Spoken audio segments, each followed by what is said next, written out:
Hablar de editoriales y de editores y escritores, ¿no? Esa relación tan particular que hace posible la literatura. Y voy a abrir yo un saludo. Soy Juan Carlos Méndez Guedes y soy autor. Y entonces voy a hablar unos minutitos de lo que significa la relación entre un editor y un escritor.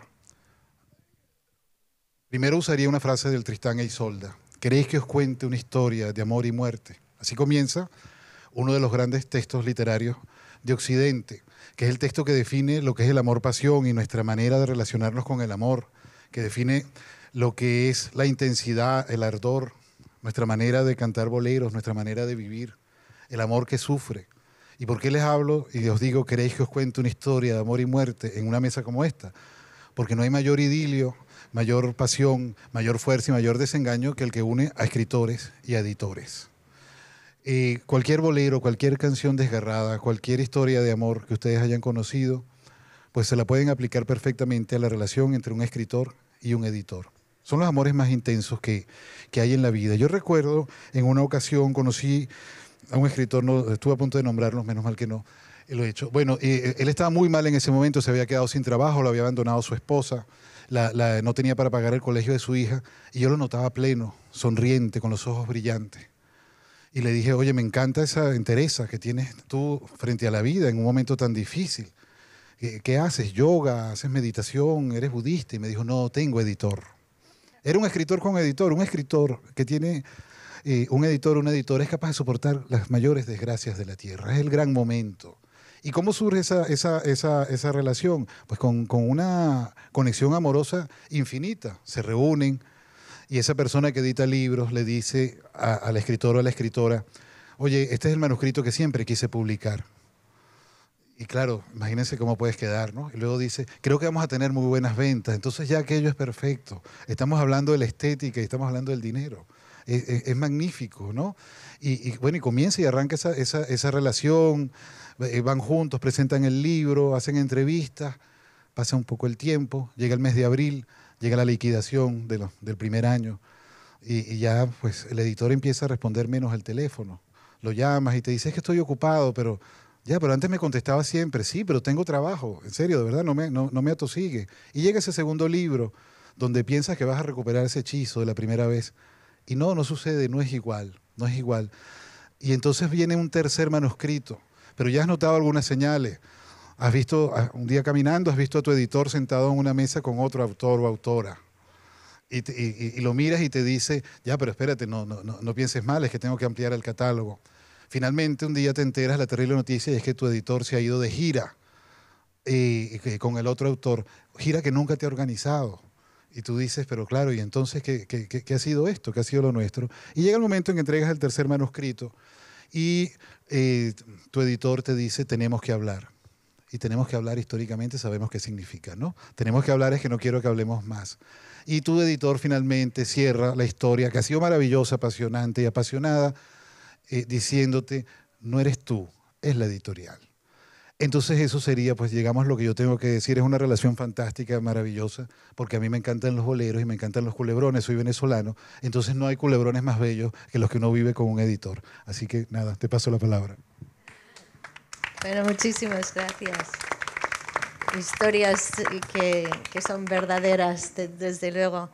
Me llamo Valerie Miles, yo soy tanto escritora como editora, con lo cual yo sí que voy a hablar un poquito de lo que es ser editora y ser editada. Además, como notaréis por mi acento, soy estadounidense, aunque llevo muchísimos años aquí en España. Y trabajo desde hace muchos años, o he soñado desde hace muchos años de seguir dos tradiciones diferentes. Una es la tradición del expatriado, ¿no? El escritor que vive fuera de su lengua, en la alienación absoluta, y pues también la parte de formar parte de la conversación. También yo creo que tenemos que decidir cómo definimos también el editor, ¿no? Porque hay muchos tipos de editores, editores que trabajan con los escritores muy de cerca en lo que es la creación, ¿no? Hay editores que son más personas de negocio, que gestionan los derechos, la distribución, la cubierta, el calendario, la promoción. O sea que hay como diferentes tipos, depende de si un editor funciona dentro de una casa grande o una casa pequeña, que esto seguro que es algo que Olga hablará. Pero yo siempre he sentido como quizás una llamada al servicio, de alguna manera, porque entiendo el trabajo de un editor también, de alguna manera, al servicio de la creación, ¿no? Y al servicio de la literatura en general. Creo que es un gesto muy generoso de parte, porque mucha gente a mí me pregunta, tú si eres escritora, ¿por qué pierdes tiempo en la obra de los demás? ¿No? Y yo siempre digo, porque yo creo que formamos parte de una gran ambiente, ¿no? Que tenemos que trabajar en los dos lados. Y a mí me gusta muchísimo este proceso, un poco de ser esta persona al otro lado que ayuda al escritor a sacar realmente lo que tiene y lo que quiere en su manuscrito. Creo que la figura del editor es difícil, porque yo recuerdo una vez entrevisté a Camilo José Cela para The Paris Review. Yo escribo en The New Yorker, escribo en The New York Times, y son muy conocidos por ser editores asesinos, muy duros, muy intervencionistas, y he aprendido mucho de este oficio ahí, desde este lado. Y Cela, yo recuerdo que me dijo, si un editor se atreve a cambiarme una coma, lo tiro por la ventana y me voy a la acera de enfrente. Y yo, claro, como estadounidense, conociendo que la tradición del editor americano es muy intervencionista, me sorprendió mucho, ¿no? esta postura. Pero también Cela es un escritor como Cela, y para poder cuestionar algo, una coma de Cela, hay que haber leído mucho y saber mucho, ¿no? Entonces, creo que con el auge de la edición más de línea de asamblea y de grupo grande, de alguna manera ha minado lo que es en realidad la figura del editor o la editora, que debería ser, y creo profundamente, el lector perfecto para la obra de un escritor. O sea, tiene que ser este lector que entiende la tradición, desde donde viene la obra, que puede estar en conversación, y no necesariamente que cambie nada, simplemente que haga las preguntas necesarias al escritor para que el escritor entienda lo que está haciendo él o ella. Es para mí parte más importante.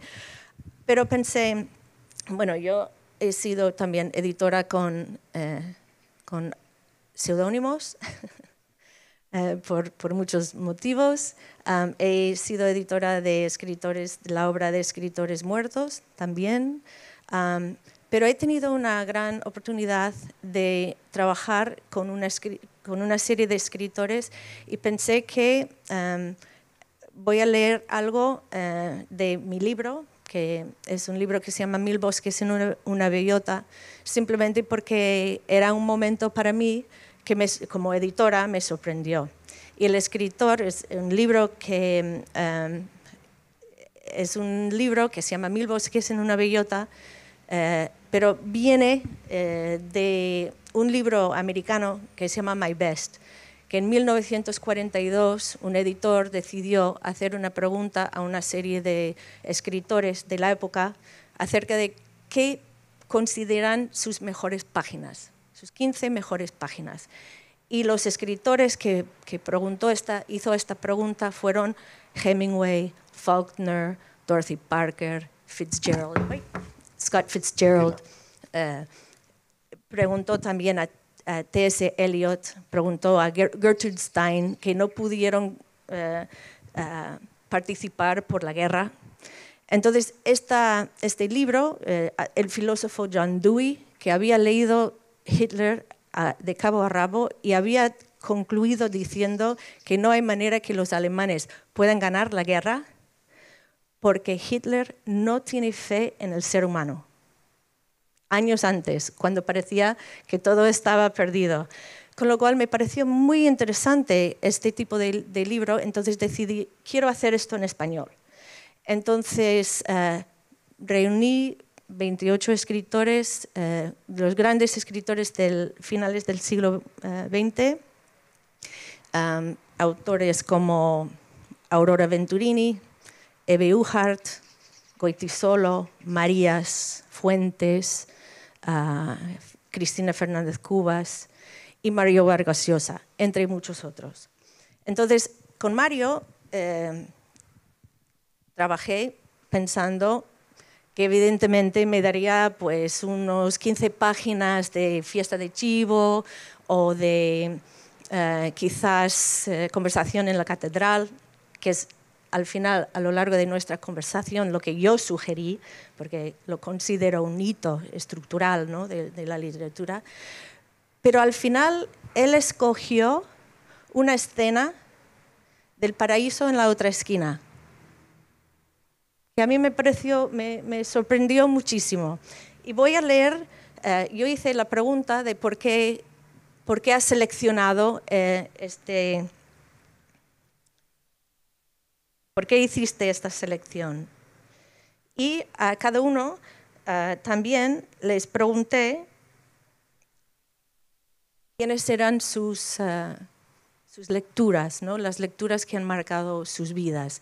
Porque pensaba, y lo organicé todo cronológicamente porque permitió una ida y venida de la literatura, la historia de la literatura transatlántica, desde España hasta Latinoamérica, y puedes seguir un poco el flujo de la historia y el flujo de los escritores, de dónde vivían, quiénes leían, da como un retrato.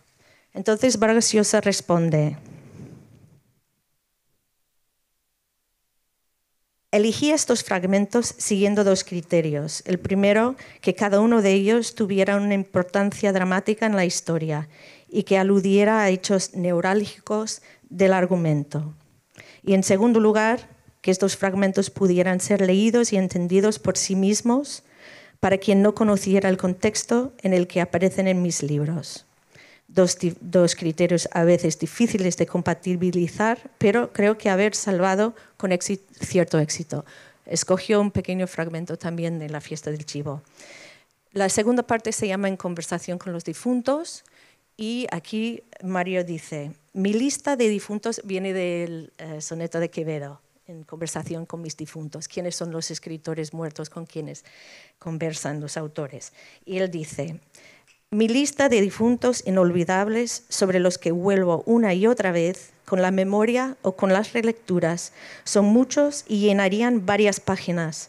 Puesto a seleccionar un número pequeño de nombres, entre ellos tengo que citar a los grandes del siglo XIX, como Tolstoy, Dostoyevsky, Victor Hugo, Dickens, Flaubert, Balzac, a los clásicos como Cervantes, Quevedo y Góngora, al tirán Leblanc, de Martorell, a los poemas homéricos descubiertos ya en mi vejez, y a muchos escritores que me revelaron los milagros de la técnica y la prosa a la hora de contar una historia: Proust, Kafka, Joyce y Faulkner. Pero probablemente el escritor que más haya releído sea Faulkner. Lo descubrí en mi primer año universitario en 1953 en Lima, y desde entonces nunca ha dejado de maravillarme la complejidad y sutileza que alcanzan sus historias gracias a la manera como organizar los puntos de vista, los movimientos del narrador, la creación de un tiempo literario propio, y también, por supuesto, gracias a este estilo envolvente de una extraordinaria sensorialidad que hace las veces de atmósfera y de paisaje en el que las historias se iluminan o se difuminan o se desvanecen, creando expectativa, incertidumbre y manteniendo siempre en una especie de trance a los lectores. Tal vez Faulkner sea el escritor que más me enseñó el tipo de novelista que yo quería ser y el tipo de novelas que quería escribir. Leo esto porque el fragmento que él escogió, además de este pequeño fragmento al final de la fiesta del chivo, es un pequeño, el fragmento cuenta la historia de cuando Gauguin entra en la habitación de su novia, cuando ella no lo estaba esperando, en una noche de tormenta. Estaba a oscuras y él no sabía dónde estaba ella, estaba nervioso. Prende la cerilla, hace así, y de repente la ve con una cara de espanto, pensando que era un fantasma que había venido a visitar. Y eso terminó siendo la obra maestra más conocida de Gauguin, ¿no? Y lo que Vargas Llosa estaba buscando era este momento epifánico en un texto suyo que demuestra cuando, como Fausto comenta a Mefistófeles, detente instante que eres tan hermoso. Es la eternidad en un segundo, en un flash, ¿no? Entonces, bueno, pues ser editora permite estos momentos de extremadamente bellos con los escritores y, bueno, ya paso la palabra que seguimos. Hola, buenas noches. Yo soy Olga Martínez, de la editorial Candaya, y, bueno, en principio, para mí me turba bastante hablar después de T. Valery Miles, que es una leyenda en el mundo de la edición, en el mundo de la traducción, como autora, con la que compartimos ciudad y, bueno, y algunos amigos comunes, ¿no? Pero sé lo que significa Valery, su experiencia es mucho mayor que la mía y yo creo que lo que puedo hacer es explicar que nos decidió a Paco y a mí, que está allí, a Paco Robles y a mí, que éramos profesores, hacer esa empresa, emprender esa empresa incierta y extraña que es convertirte en editor, ¿no? Lo que nos movió a este acto de locura, yo a veces digo, ¿no?, que me parece, me gusta como lo ha enfocado Juan Carlos, ¿no?, de la edición, de la relación de amor autor-editor, porque yo sí que creo que editar es un acto de amor que te nubla la mente, porque uno sabe que es un camino muy difícil, muy incierto, sobre todo cuando con editoriales como Candaya.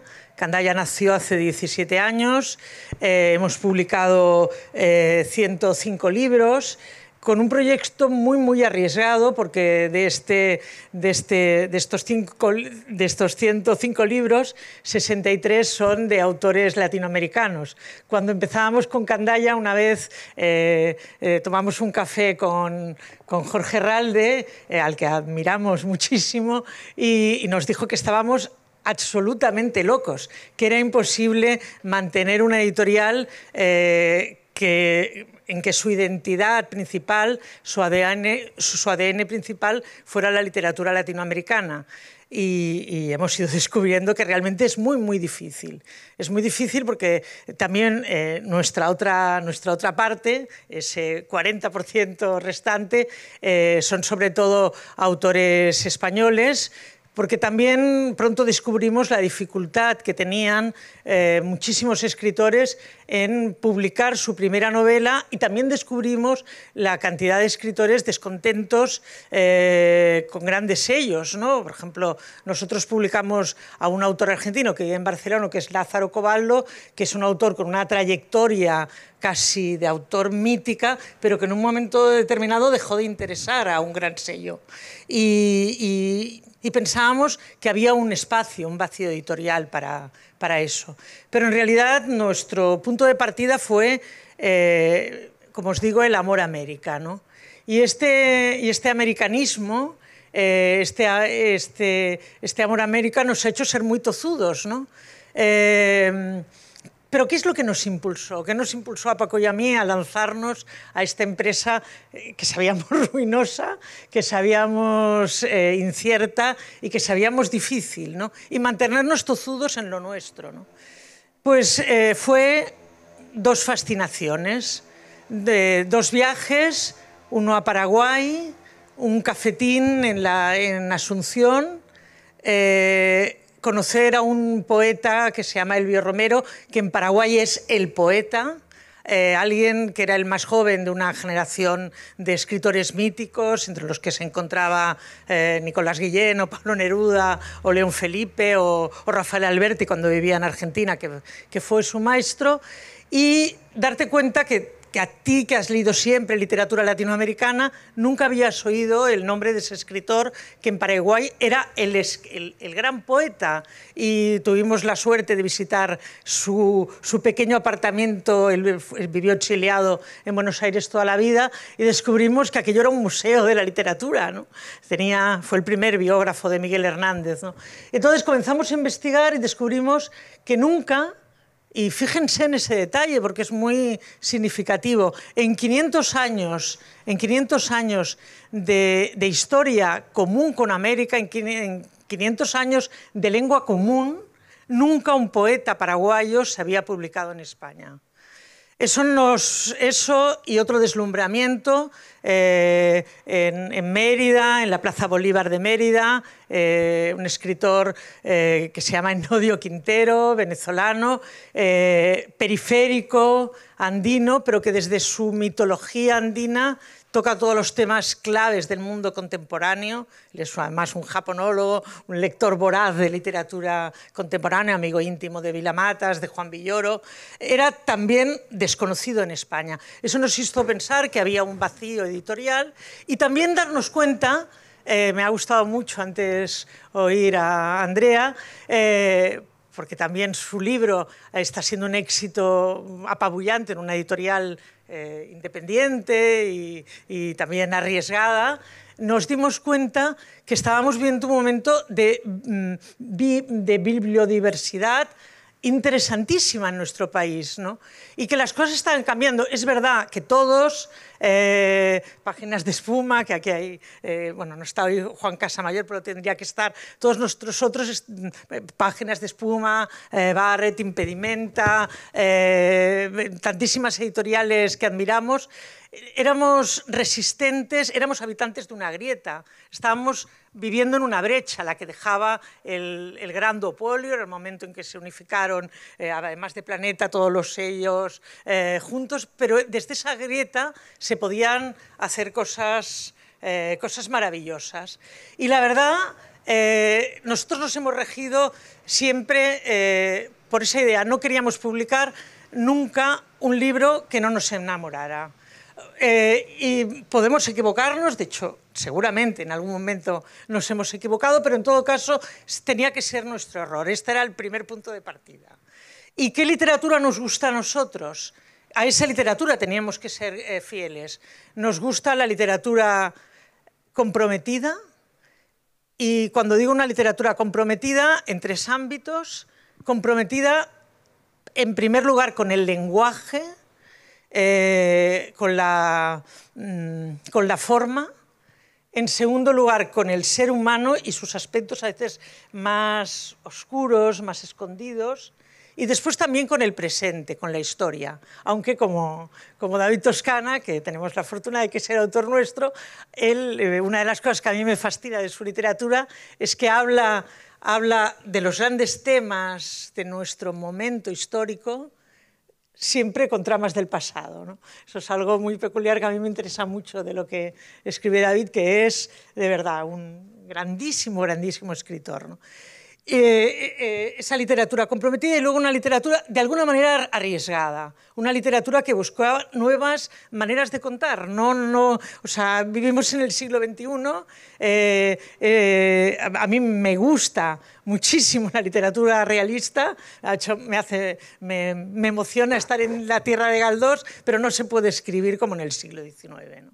Y esa literatura arriesgada implica que a veces uno se enamore de lo raro, y lo raro a veces al mercado le parece que no gusta, pero te encuentras con sorpresas. Nosotros, desde nuestra modestia, aparte de haber intentado crear un espacio de encuentro entre los escritores de acá y de allá, estamos muy contentos porque Candaya es un lugar de espacio generacional en que escritoras como Mónica Ojeda está en conversación pues, con escritores como Diego Sánchez Aguilar, que ha escrito una novela espléndida que se llama Fatbook, y están en diálogo. Esto nos interesa mucho. O Alex Chico, crear una generación de voces de aquí y de allá en base a estos principios, ¿no?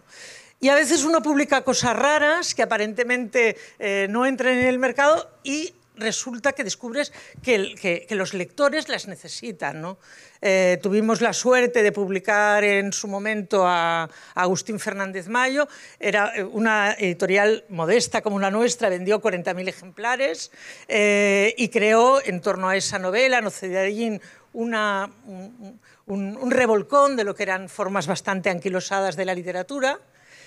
Y luego hemos publicado obras que quizás, bueno, hemos creado el fenómeno Mónica Ojeda, que tendría que estar hoy aquí, que es bueno, o sea, muy importante, una escritora que escribía, cuando nosotros conocimos a Mónica tenía 23 años, ¿no? Y escribía, nos sorprendió de la manera que hablaba, ¿no? Y escribía cosas muy, muy extrañas en esa exploración del lado oscuro que es su obra, ¿no? Y en ese mirar de frente todos los miedos contemporáneos, todas las perversidades de nuestra época, todas las pulsiones de nuestro momento, ¿no? Y bueno, esa novela había pasado por muchísimas editoriales, Nefando, que fue la primera novela que publicamos en España y en Ecuador, que todavía vivía entonces en Ecuador, y bueno, la publicamos y poco a poco se convirtió en un reclamo. Luego tuvimos la suerte que estuviera en el Bogotá 39, luego ya con Mandíbula el premio Príncipe Claus a la innovación narrativa, y o sea, que muy contentos que estas cosas pasen desde la grieta y desde el no plegarse a los criterios del mercado, ¿no? Y bueno, también hemos tenido la suerte de publicar, otra cosa de las que estamos muy satisfechos, algunas obras que se han oído más o menos, pero que estamos absolutamente convencidos que van a pasar a formar parte de las obras imprescindibles de la literatura contemporánea, ¿no? Entre ellas me gustaría citar a dos. Una, Vivir abajo, de Gustavo Faberón, que lo quiero citar a él porque era un autor que tendría que estar hoy aquí y que si no fuera por la terrible maquinaria de la burocracia, él vive en Estados Unidos y por muy poco no ha conseguido el permiso de residencia para poder venir aquí, ¿no? En primer lugar, luego va a pasar su sabático aquí. Ha escrito una novela absolutamente magistral, creo que es uno de los libros del último año de este país, no solo porque ha estado en todas las listas, sino por el rum que ha creado entre muchísimos lectores, en que es un descenso a los infiernos, a la historia subterránea de América Latina y de Europa, y a los infiernos de la locura y de la violencia y del mal, ¿no? Contemporáneo. Y eso ha pasado también desde una editorial modesta, como Candaya, que tampoco quiere crecer más. Nosotros publicamos 12 libros al año porque nos cuesta mucho decidirnos lo que publicamos, pero una vez que lo publicamos queremos ir a muerte con el libro, sobre todo porque sabemos, aunque no sabemos tanto del mundo editorial como Valérie, sí sabemos lo devorador que es este mercado, ¿no? O sea que, sobre todo en la narrativa, si en los primeros 3 meses de la novela no pasa algo, no se produce, comienza a producirse este fenómeno, 8 o 10 años, no sé. Otro autor del que nosotros estamos muy satisfechos es Miguel Serrano, un autor de Zaragoza. No sé, Miguel estuvo 6 años escribiendo, pero intensivamente, Autopsia, su novela, ¿no? Entonces eso de pensar que algo que implica tantas noches en blanco, tanto esfuerzo, tanta ilusión, puede desaparecer en 3 meses de las librerías, es algo que nos provoca mucho respeto. Por lo tanto, un rasgo de Candaya es pelear a muerte los libros que decimos. Por eso no queremos crecer más, por eso no queremos publicar más de un libro al mes, ¿no? Y otra novela que me gustaría citar, porque es Anatomía de la memoria, de un escritor mexicano que se llama Eduardo Ruiz Sosa, que ha escrito una novela prodigiosa, ¿no? O sea, cuando nosotros la leímos, el original, Paco y yo, en un viaje entre Madrid y Barcelona, tuvimos que parar el coche y decir, ¿pero qué estamos leyendo? ¿Pero qué estamos leyendo? ¿No? Es una novela muy arriesgada también, son 567 páginas, con sangría francesa, con un aliento poético increíble, pero que trata los temas esenciales que vale la pena, creo, escribir, desde luego editar y creo que también leer, ¿no? La memoria, la enfermedad, las utopías que nos mueven, la rebelión, los libros que nos salvan, el amor, todo con una estructura absolutamente innovadora y una reformulación de la literatura política, porque parte de un hecho oculto de la historia de México. Y otra cosa, ya para acabar un poco con el oficio de editor y como lo entendemos en Candaya, bueno, en ese pelear los libros es un rasgo nuestro, la gente nos ríe porque son casi proverbiales, las llamadas rutas Candaya.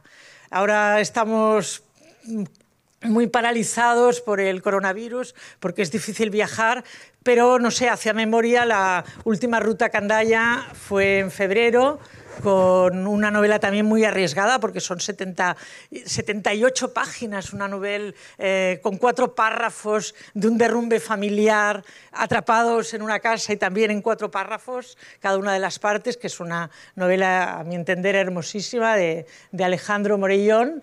Pues de esta novela hicimos una ruta en nuestro Hyundai, modestamente, durmiendo cuando podíamos en casas de amigos en 18 ciudades. Y eso un poco ha sido lo que creo que explica la pervivencia de Candaya con esa literatura tan rara, latinoamericana, con 2 escritores que no tienen aquí su contexto, y que sigamos adelante.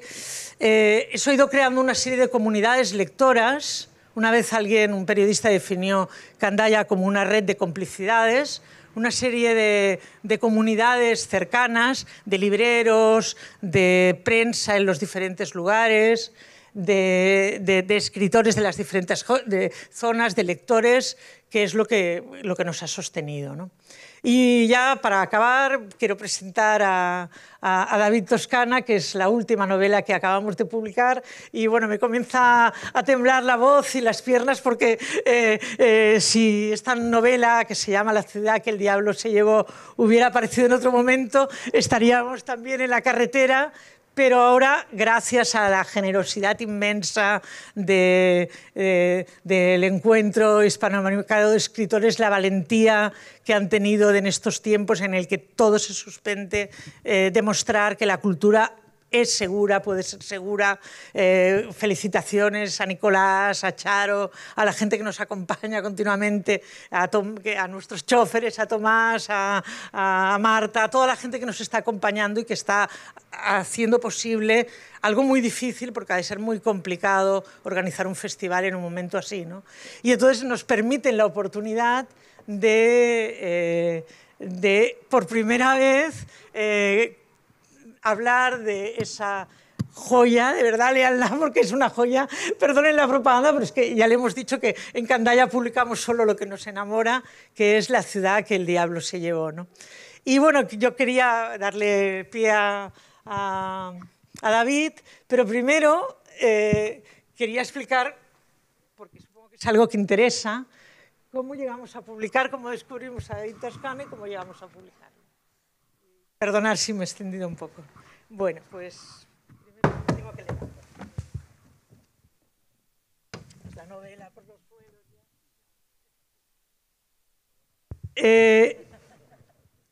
Yo creo, dijo David Pruneda, que hay que beber y que hay que dejar en paz a los muertos.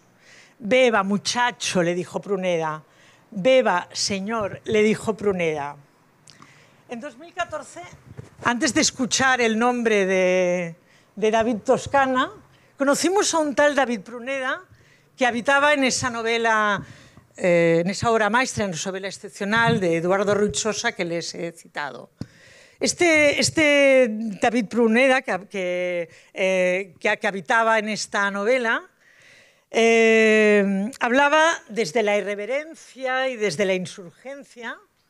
Cuando era joven había sido un enfermo de revolución, y también desde una melancolía y un humor muy peculiar, una melancolía mal contenida. Era un anciano derrotado, enfermo de otra manera y adicto a la cerveza. Y hablaba así, decía cosas así. Lo que dicen que un día las máquinas van a controlarle, como en las películas, y eso no es más que puro consuelo de tontos. Ya estamos esclavizados por las máquinas, pero las máquinas son una cosa distinta de lo que uno se imagina. Son los hospitales públicos, el matrimonio, los partidos políticos, la burocracia. Todo eso, muchacho, es la máquina. Sálvese si puede. Están en todos lados. Tardamos un año más en descubrir que este David Pruneda era una extraña fusión entre un escritor, David Toscana, y un personaje, Miguel Pruneda. Descubrimos, nos enteramos, que había una novela que se llamaba Duelo por Miguel Pruneda, y que esa novela que se llamaba Duelo por Miguel Pruneda la había escrito David Toscana, y ese David Toscana era el maestro de Eduardo Ruiz Sosa, el que él consideraba su maestro, y según él, después de la muerte, según él, y para nosotros lo que dice Eduardo, tiene mucho, vamos, lo creemos bastante, según él, después de la muerte de Daniel Sada y de Fernando del Paso, el mejor escritor mexicano de nuestra época, ¿no? Eso lo descubrimos en una conferencia que hizo Eduardo en Casa de América, Cataluña, y ya entonces comenzamos a leer compulsivamente a David Toscana, porque no sé qué pensaréis vosotros, pero yo siempre he pensado que los entusiasmos lectores, cuando se hibridan con la inteligencia, son terriblemente contagiosos, y Eduardo nos creó el contagio David Toscana.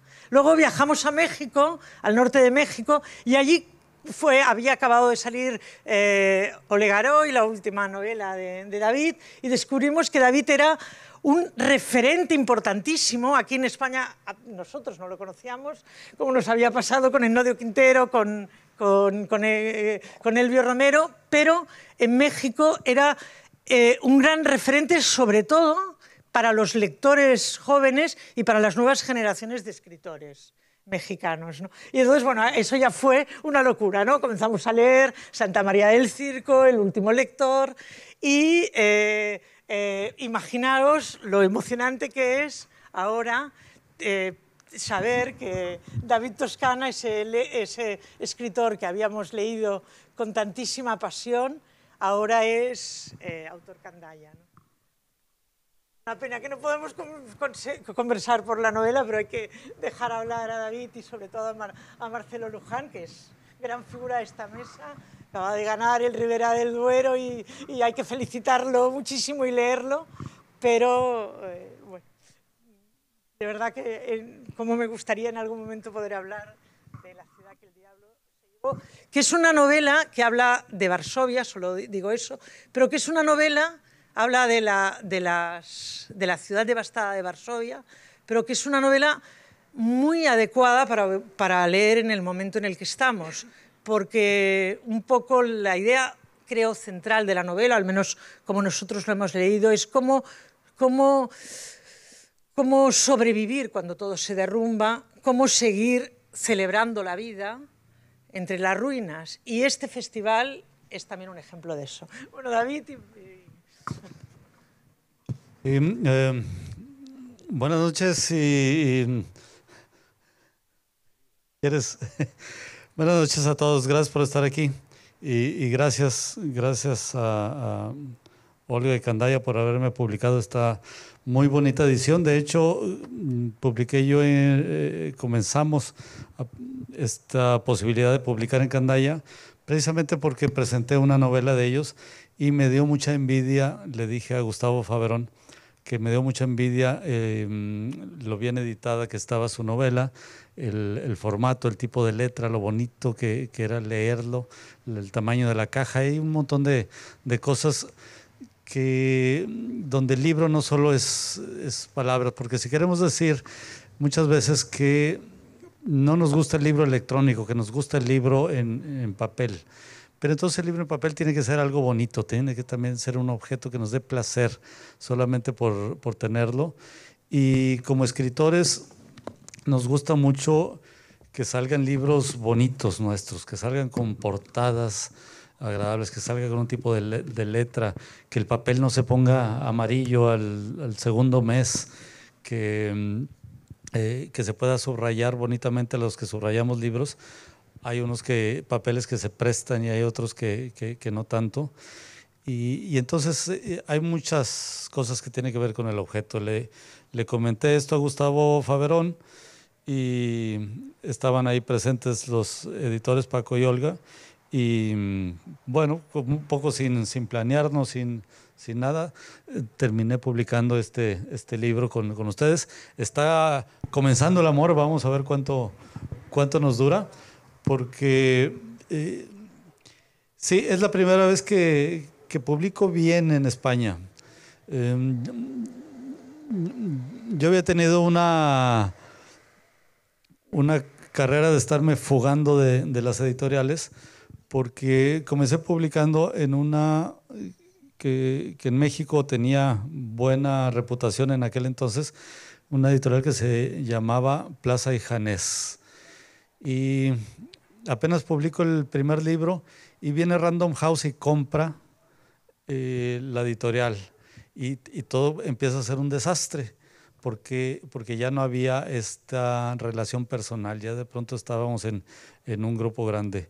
De ahí digo, tengo que huir, me voy a Tusquets termina en manos de Planeta y que si Alfaguara viene otra vez Random House y vuelve a comprar Alfaguara, y entonces uno se veía siempre atrapado por estos grupos grandes, cuando yo me llevo mejor con editoriales pequeñas o medianas. Mi literatura no es esta literatura que suene atractiva para alguien que quiera hacer negocio con ella, y me hace gracia que generalmente tenía yo este diálogo con los editores, estos editores de editorial grande.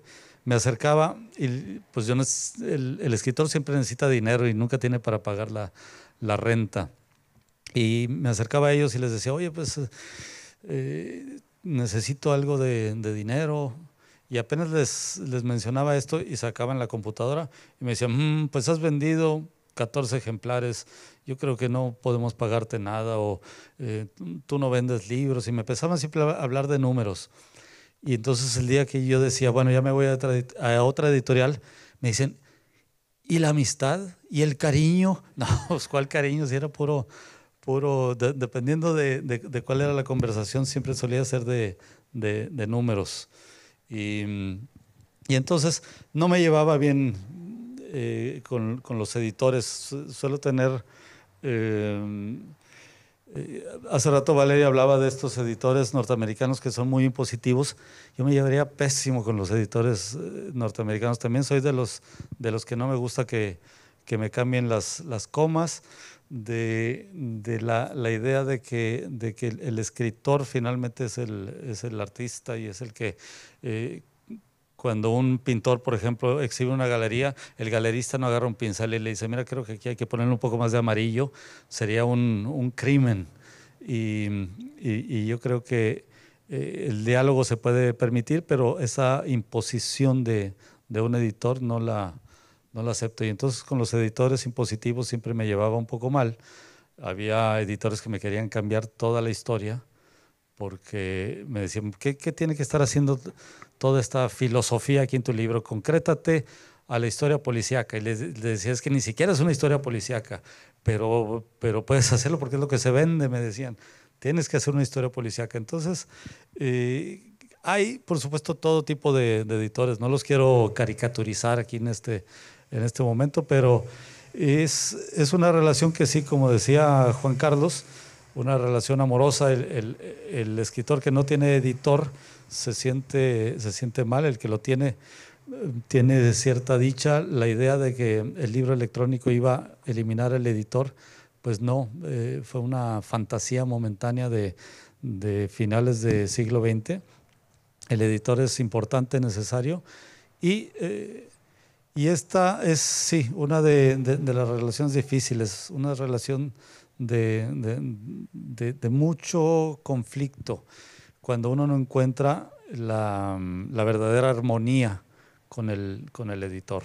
Entonces, por eso les digo ahorita, estamos comenzando el amor, pero incluso hay editoriales pequeñas, que incluso las editoriales pequeñas que me dicen que no viven para el negocio, a veces me dicen, es que tú no te vendes. Y les digo, claro que yo no vendo libros, yo los escribo. Y es cuando uno quiere endosar este trabajo a otra gente, la de vender los libros. Y por supuesto que a los escritores nos toca también mucha parte de la promoción. Esto de las presentaciones de libros y de estar en los festivales literarios y demás. Sí, muchas veces es tener contacto con los posibles lectores. Aunque no lo queramos ver así, tiene cierta parte de acción de mercado, por llamarle de alguna forma, como le llaman los ciertos editores, que cuando uno habla de libro, ellos hablan de producto, cuando uno habla de lector, ellos hablan de mercado. Y sí, los escritores ahora tienen un protagonismo que no tenían antes. Ahora los libros tienen nuestra fotografía, tienen un trozo de biografía. Cuando Dostoyevsky publicaba sus libros no solían tener un grabado o algo de Dostoyevsky. Entonces ahora el propio escritor es el que empieza a volverse cada vez más embajador de sus propios libros. Y el sueño de que nosotros estemos en casita mientras el libro nos da para la manutención es un sueño que muy poca gente tiene, y muy poca gente se le cumple. Todo el mundo la tiene, pero muy poca gente se le cumple. Entonces no será nuestro caso, tendremos que trabajar duro porque no vamos a tener bestsellers, pero yo espero que la posibilidad de tener una obra que llegue a los lectores, que sea apreciada por cierta cantidad de lectores, sea suficiente para mantener nuestro amor incólume. Marcelo. A ver si tengo tiempo, ¿no? Un ratito para decir alguna cosita. Buenas noches, muchísimas gracias por estar aquí. Maravillosa la composición espacial en la que estamos, ¿no? Precioso también lo que dijo Olga. A mí Candaya es una editorial que siempre me gustó, porque me gusta la propuesta independiente en la edición. Yo personalmente nunca viví de la venta de los libros, ni es tampoco un objetivo en mí. Que me gusta sacar libros, pues, lo más sólido que puedo, ¿no? Y que considero, por eso escribo y publico cada tanto, porque esos libros generan una constelación de actividades que están relacionadas con la lectura, con la escritura, con la enseñanza, que sí valoro y que sí me dan, digamos, trabajo, ¿no? Desde el punto de vista mercantil no me interesa en absoluto romper el mercado con esto que se llama una bomba, un pelotazo, no sé qué. La verdad es que no me interesa. Y bueno, en realidad tuve bastante suerte con los editores con los que trabajé en España. Mi primera novela la publicó Esperanza Moreno en EDAF, porque salió a través de un premio.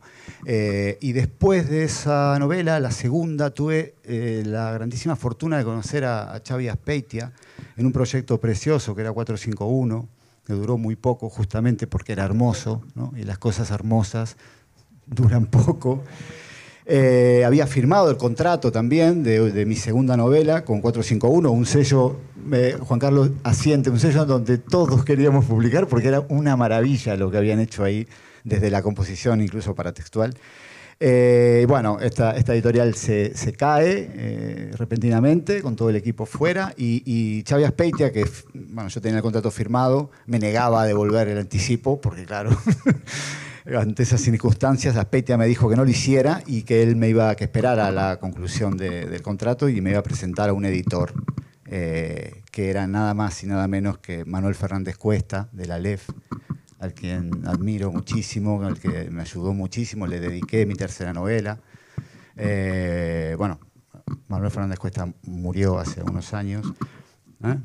Y a través de, como digo, de Xavi Azpeitia pasé a Manuel Fernández Cuesta, saqué mi segunda novela en la LEF y después de eso conocí a Pablo Mazo de Salto de Página, otro grandísimo editor. Hablo de la edición independiente de este país. Habéis visto la pasión que se le veía a Olga cuando hablaba de sus fichajes y de los libros, ¿no? Junto a Paco, en las lecturas, de pararse en la carretera, decir, esto es una maravilla. Digo, eso no pasa, bueno, creo que muchos de los que estamos aquí lo sabemos, no pasa en los grandes grupos. Yo con mi tercera novela, con Subsuelo, cuento esto a modo anecdótico y ya nos vamos, me costó mi relación con mi agente en ese momento, ¿no? Había un gran sello, un gran grupo que quería el libro y también lo quería Pablo Mazo de Salto de Página. Y a mí, sinceramente, me ponía cero publicarlo con el gran grupo ese, ¿no? Y mi agente se enfadó muchísimo por ese movimiento. Yo creía que no era el momento. Digo, esta gente... recuerdo el mail de respuesta que decía, bueno, sí, tenemos un hueco, no sé, en 2092. Digo, esta señora no me va ni a responder los correos, ¿no? Contra un editor pequeño, independiente, que le apasiona lo que publica, que me daba menos cosas, pero me daba más amor. ¿Sí? Algo que hablamos y que recorrió como un hilo conductor toda esta mesa. Y así fue, ¿no? Tomé una decisión importante, le pregunté a 3 o 4 autores a los que admiro muchísimo. Uno fue Guillermo Sacomano, que me contestó por mail, Marcelito, ¿tu corazón qué dice? Me dijo. Maravilloso Sacomano. Y mi corazón decía que tenía que ir, en este caso a Salto de Página, que trabajan un poco, o trabajaba, sobre todo Pablo Mazo, con este amor, con esta pasión, ¿no? No digo que no importen las ventas, ¿no? Hay que pagar el papel, hay que pagar... Sí, pero hay algo que está casi por encima de la variable económica con la edición independiente y que es... a mí me genera muchísima ternura y muchísimo respeto, ¿no? Y finalmente, junto con el compañero Juan Carlos Méndez Guedes, estamos ahora en Páginas de Espuma. Juan Casamayor no está, pero sí su espíritu aquí siempre presente. No ha podido venir a último momento también por una cuestión personal. Y bueno, con Juan Carlos podemos coincidir que es un verdadero lujo trabajar con todo el equipo de Páginas de Espuma y sobre todo con Juan, que también Olga y Paco lo conocen. Es un currante, pero algo que es es un flipe total. Y sobre todo para nosotros, insisto, bueno, aquí los autores que estamos somos todos latinoamericanos. Y es verdad que Candaya apuesta mucho a la literatura del otro lado, a encontrar pequeñas joyas también. Juan Casamayor trabaja muy bien Latinoamérica, ¿no? Y para nosotros es importante. Para los latinoamericanos que escribimos desde España, es importante también que nuestros libros estén no solo en nuestros países de origen, sino en todo el continente. Bueno, Páginas de Espuma publica cuento, que es un género además en el que nosotros estamos educados como latinoamericanos, al que le tenemos muchísimo respeto, muchísimo amor, al que consideramos en muchos casos el género más complejo en narrativa, me refiero a la hora de la ejecución, y por supuesto en este caso que ese libro esté en Latinoamérica es, digamos, un poco más importante. Así que he tenido suerte con los editores, un poco menos con los cuñados, pero bueno, eso tampoco es que se elija. Así que, no sé, nada más. ¿Querías decir también? Mira, solo para cerrar, es una pena que no podemos hablar un poquito más. Al principio habíamos pensado que cada uno hablaría un poco y luego conversaremos, pero bueno, somos varios y el tiempo es corto. yo simplemente para dejar en el aire un poco de discusión que podemos seguir después con Tequila y un segundo grito, no estoy de acuerdo contigo, David, como escritora y como editora. No creo que es lo mismo la pintura y el escribir. En primer lugar, porque la pintura es espacial y es de un instante, y la escritura es secuencial y es temporal, ¿no? Y yo creo que ahí a veces hay cosas que se puede hacer. Y yo leí esto de Vargas Llosa precisamente para decir, fíjate que trabajando con un escritor como Vargas Llosa, que sabe 1000 millones de veces más que yo, que mucha gente, la mayoría de la gente, aún así, en una conversación, hablando de su trabajo, de su obra, pues llegamos a que en realidad algo que realmente funciona como esta bellota de donde sale Mil bosques es esta escena que está en un libro que un poco en su obra es más perdida, ¿no? No es una de las obras que uno diría que deberías escoger este trabajo, ¿no? Yo creo que parte del editor lo que tiene que hacer no es solo corregir un párrafo, porque esto lo puede hacer un proofreader. El editor está allí para tener esta conversación. Es como hablando de cuadros, el cuadro de Hans Holbein de los embajadores, ¿no? Pues estás aquí porque estás tan cerca del texto, que realmente es que no puedes ver, lo sabéis, lo que es escribir. A veces estás dentro del texto y no ves. Y el editor es para decir, no, es aquí. Si te mueves aquí, ves la calavera. ¿Sabes? El editor es esta persona que debería moverte. Es obvio que yo no estoy de acuerdo contigo también, porque yo nunca me he encontrado un editor que me diga algo que valga la pena. Y ese es el asunto. La pena. Que si tengo oído para escuchar, claro que sí, pero yo me junto con amigos escritores que tienen la categoría de artista y no de negociante, y ellos me dicen cómo puede crecer mi novela, y no me dicen cómo se puede vender mejor o cómo lo va a entender mejor el lector. A mí el lector, perdón que lo diga, pero cuando estoy escribiendo no es el que me dicta las cosas, no es el editor el que me dicta las cosas. Son un grupo de amigos escritores que tenemos toda la vida, que me conocen y me dicen, Toscana, no te voy a decir cómo cambias tu novela a mi gusto, ni al gusto del lector. Te voy a decir cómo la puedes mejorar a tu gusto, porque te conozco perfectamente bien. Y por eso cuando entrego un texto, no solo hablo de la coma por ponerlo como metáfora, sino porque efectivamente lo he leído tantas cientos de miles de veces que cuando lo entrego, el corrector de estilo me dice, es que no te le cambié ni una coma.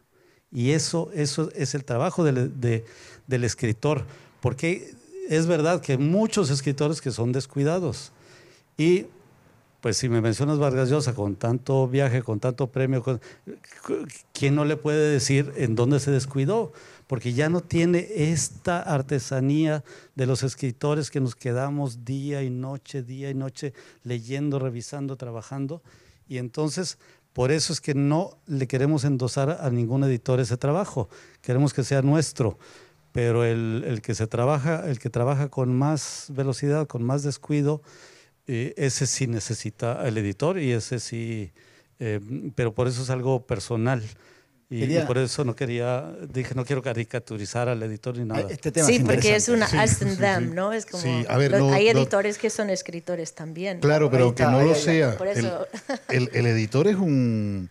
Vamos a ver, y hablaba un poco retomando el punto donde lo dejó Marcelo, ¿no? Es que para mí Juan Casamayor es un cómplice absoluto de mi trabajo. Juan Casamayor no va a hacer nada que afecte mi trabajo, y todo lo que él me pueda sugerir, comentar, lo va a hacer crecer, ¿no? Es posible que en un momento dado tú digas, pues yo este editor igual no me interesa tanto. Ha pasado, ¿no? Ha pasado. No a mí, pero a otros. Lo que este editor tiene que decir no me interesa, entonces no lo voy a cambiar. Pero te cuento de manera muy concreta que tanto con Juan Casamayor como a Anne-Marie Métellier en Francia son editores. Ambos han ganado, por cierto, el premio de la FIL, creo, ¿no? De Guadalajara, que es como el Nobel de los editores. Bueno, con ambos en un momento dado he tenido diálogos en los cuales sí he llegado yo absolutamente convencido de cada coma que he colocado, pero me han puesto a hablar conmigo mismo. Es como un espejo y te dice, ¿y te gusta Ahí esto? está, ahí ¿Te gusta está. esto? Y dice, bueno, sí, pero a lo mejor si me moviera la camisa un poco. O sea, él está facilitando mi proceso. Juan a veces me ha puesto a explicarle por qué he escrito el libro que he escrito. Y yo, de entrada, lo que quiero decirle es un libro brillante, genial, tienes que hacerlo, publicarlo en los próximos 10 minutos, ¿no? Pero ya cuando entras, pasas de esa parte, el que te la tolera, bueno, que tú sueltas allí tu ego y empiezas a hablar y hablar, de repente te descubres que Juan ha hecho que te cuentes a ti mismo el libro que has hecho sin saberlo y entonces vas a trabajar mejor. Eso, entonces yo creo que depende de experiencias personales. Yo te hablo de estos dos editores con los cuales en algún caso he cambiado bastante algunas cosas y para mí ha sido una experiencia de aprendizaje. No creo que ocurra siempre ni con todos. Exacto. Y yo creo que tampoco un escritor debería cambiar su obra porque un editor dice algo. Simplemente es la conversación que permite que el escritor entienda lo que está haciendo, ¿no? Porque además yo digo, Calvino, no, hombre, el inconsciente existe, ¿eh? Existe. Ítalo Calvino, ¿tú aceptarías hablar con él sobre tu libro? Yo acepto hablar con muchísima gente, con un lector, Era cualquier editor lector de también. ustedes que me lea, puedo platicar con ustedes. Era editor también. Por eso digo, yo creo que no puedes poner en el saco todos los editores porque quieren vender libros y todos los escritores que son los artistas. Porque entonces es decir, ¿hay editores que no son artistas también? Es decir, claro que hay. No, Mira a Natalia Ginsberg. ¿Puedo decir una Sin ir más boludez? lejos. Una cosita Venga, chiquita, ¿eh? Me parece que tanto Valery como el compañero Toscana me hace reír terrible. Tienen razón los dos tienen razón. Porque cuando hablamos de cambiar una coma, es una construcción muy peyorativa, que no es exactamente... A mí, Xavi Azpeitia, en 451, que es escritor y un muy buen escritor, en la novela me hizo un comentario en la composición de la trama terriblemente bueno. Tenía razón, me dijo, el maletín hay que abrirlo 3 páginas después. Un maletín verdadero, ¿no? Que había. Me lo dijo como escritor.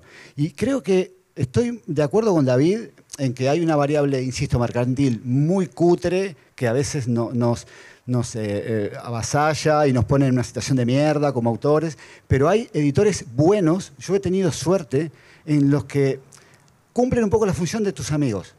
Hacen que el texto crezca y nunca te deben obligar. Si vos querés sacarlo así, lo sacás así. Me parece que, por eso digo, creo que los dos tienen razón. Es que se pueden dar un beso y todo, no quiero que se peleen. Es que esa es la clave, ¿no? O sea, es verdad que tienen los dos razón, es verdad. Aquí, digamos, es que hay que dar un poco de caña, el editor ¿no? es, después de que ha pasado ese proceso de la lectura de los amigos, es el último... Parafraseando un título de David, el último lector, ¿no? Entonces, yo creo que es tu deber decir las cosas que ves. Luego, el escritor las puede respetar o no, pero tú creo que las tienes que decir. Lo que pasa es que, claro, también no es lo mismo un libro de David Toscana, que es un escritor con una larga trayectoria y con un estilo ya muy consolidado, que el trabajo que a veces tienes con primeras novelas, que nosotros hemos publicado muchas y muy buenas, y dices, bueno, es que aquí hay un escritor brutal, pero hay muchos los fallos de la primera novela. Uno de ellos, querer explicarlo todo, querer en esa novela volcar todo el mundo de golpe, todo el mundo interior de golpe. Entonces, a veces sí que está bien, bueno, frénate, quizás no hace falta. Y ese proceso de aprendizaje es increíble. Nosotros creo que hemos tenido la suerte de que bastantes autores han sido fieles al catálogo. Ves el cambio entre esa primera novela y el segundo libro. Pero está bueno que eso pase, Olga. Está bueno que en una primera novela haya fallos de primera novela. Efectivamente. Y que se note el escalón con la segunda novela. Es estupendo eso. Pero si el editor las ve, se las plantea y tú haces lo que quieras. Pero ahí está nuestra Quitar 10 propuesta, páginas de ¿no? digresión no es tan fácil, ¿eh? No. Que son errores, la digresión es un error muy clásico en la primera novela, ¿no? Enrollarte, vamos, que se dice... Clásico. Sí, es verdad, y además el escritor se forja publicando, ¿no? O sea, Además mencionaste, leyendo Marcelo, lecturas, ¿no? Marcelo, mencionaste un editor maravilloso que es Javier Aspeitia, excelente escritor. Y claro, cuando Javier te decía algo, yo me acuerdo, él editó mi segunda novela y me dijo, oye, sí, me la he leído, me gustó la mitad y la otra mitad no me gustó, porque hay un personaje que me parece encantador y el otro me lo salto. El que me salto es un personaje que es un verdadero coñazo, que es la última conciencia moral de América Latina. Claro, cuando me dijo eso me dolió tanto, ¿no? Me pillé un despecho, creo que me fui de copas esa noche. Luego lo leí. Y creo que la novela ganó mucho porque dije, bueno, él lo ha parodiado, pero es verdad, este tío es un coñazo, pero qué aburrido es este hombre, ¿no? Y Javier me hizo contactarme con la novela que yo quería escribir. Yo le tenía miedo porque cuando él te decía, vamos a tomarnos una caña, era que no le, sí, era tenemos que hablar, ¿no? Pero también de eso se crece. Bueno, yo creo que aquí lo dejamos, ¿no? Porque son ya las 9 pasadas. Pero Pues nada. seguimos en la cena. Exacto, Sí, sí. O sea, hay que tomar algo luego. Pero bueno, creo que de parte de todos acierto a dar las gracias al festival. Yo estoy de acuerdo con Olga, es que es increíble lo que se ha hecho aquí y estamos encantados de poder estar aquí hablando y charlando de literatura con todos ustedes. Gracias. Gracias.